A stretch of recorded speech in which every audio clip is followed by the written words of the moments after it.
Rebecca felt isolated, and she said, David, I'd love to be able to grow my social circle, but I just don't know how, right? I've not made a new friend in years, so is it too late?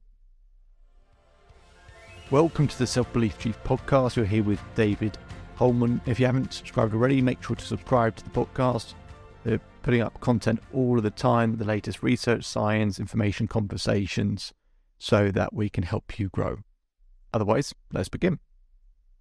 So Rebecca is feeling isolated, and she wants something that I think anyone wants really, which is to be able to expand and grow their social circle with new, meaningful people in their life who bring them joy, laughter, security, a sense of community and tribe.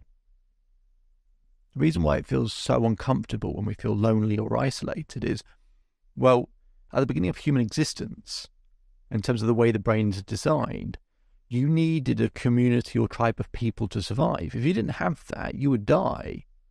Now, that's not true today, obviously, but our brain is still built the same way. So it's so uncomfortable because it's that feeling like we need a community, we need a tribe. So how do we grow our social circle? Well, here's the conversation I had with Rebecca.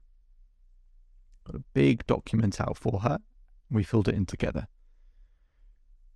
I said, Rebecca, who do you want to be friends with? And she said, I just like to be friends with anyone and everyone. And I said, really? I said, it's okay. So do you want to be friends with members of the KKK? She said, no, not at all. No. I said, okay. And do you want to be friends with people who commit terrible, terrible crimes? She said, no. I said, and do you want to have friends who don't have any of the same interests that you have?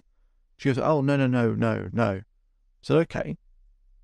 So in that case, we need to work out who you do want to be friends with. I said, describe to me your ideal friend. She said, okay. So my ideal friend would have an interest in arts. They would have an interest in anything creative. They would love even little things like going to museums. And they would be spontaneous.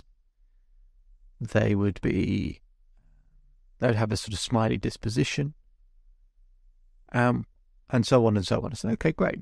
So, and she provides more and more detail. And the more detail that she provides, the better, because then we can know what the bullseye is. We know what we're aiming at. I said, okay, great. I said, for this person, what do you need to develop and what do you need to let go of to meet this type of person? She said, do you know what? Maybe I need to be less needy. I said, okay.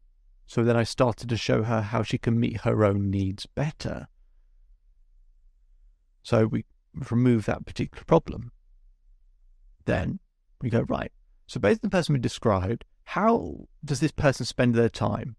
She starts going through, they probably go to these classes and they probably go to these groups and they probably do this at the weekends and probably do this and that. I said, okay. So let's create a plan to do those same groups, class activities, etc. Because anything that you want to learn or anything you're interested in, you can do it from home, really. Or not everything, but you can do it by yourself is probably a better way of putting it. Why do people go to groups and classes and do activities? To meet other people. So you're not alone in feeling that. Everyone wants to meet new people. There's a quote I absolutely love, which is, the world is full of lonely people waiting for someone to make the first move. Make the first move. Be that first move. Make it. Because there are people that will really appreciate it in the right environment. We just have to be in the right environment. And lots of people who you'll look at, maybe you feel like they've got the whole life together, but those people might not have the social circle. They might not have the variety of people that, want in their life, which is something we're going to be able to do now. So once we then work out the group, class activities, etc., then we start, creating an action plan, actually taking action to attend and go to these things, go to them at least 3 times to see if it's the right group or class, etc. Because going once doesn't, you always feel a bit nervous, a bit anxious, you might feel a bit uncomfortable the first time. The second time you might go, I kind of enjoyed it a bit more. Third time you kind of go, I spoke to a few people. Are the right groups and class activities where you're doing something that you actually enjoy, where you've got an interest in it, where you can have natural conversation with people rather than forced conversation. Okay, so that actually people see you at your best because you're actually enjoying what you're doing. You see them at their best. You actually enjoy each other's company as a result more. Because they always see you at your best, they introduce you to more and more people because they think you're cool, they think you're good, they think you're lovely and passionate and everything else. And they introduce more people and more people and more people. So you've now got other people helping do some of the work to help you grow your social circle with people who might have similar interests. And that's where we can go from there. And then we test and learn and see what's working and not working. And we develop and we develop and we develop. But here's one way not to be able to grow your social circle. Don't take any action. Don't do anything. Don't attend anything. Don't do any work to work out who the right person is or the right types of people are. Work that stuff out first. Then you can work out a simplified action plan to meet people who might have similar interests and passions, where, as I said, you can have natural conversation. And you might start to meet some people that completely change your life. My name is David Holman. If you change today, today will change your life. So enjoy the rest of your day. Enjoy the rest of your life. If you'd love to learn more, you can visit the Self-Belief Chief website. There's loads of free content on there as well.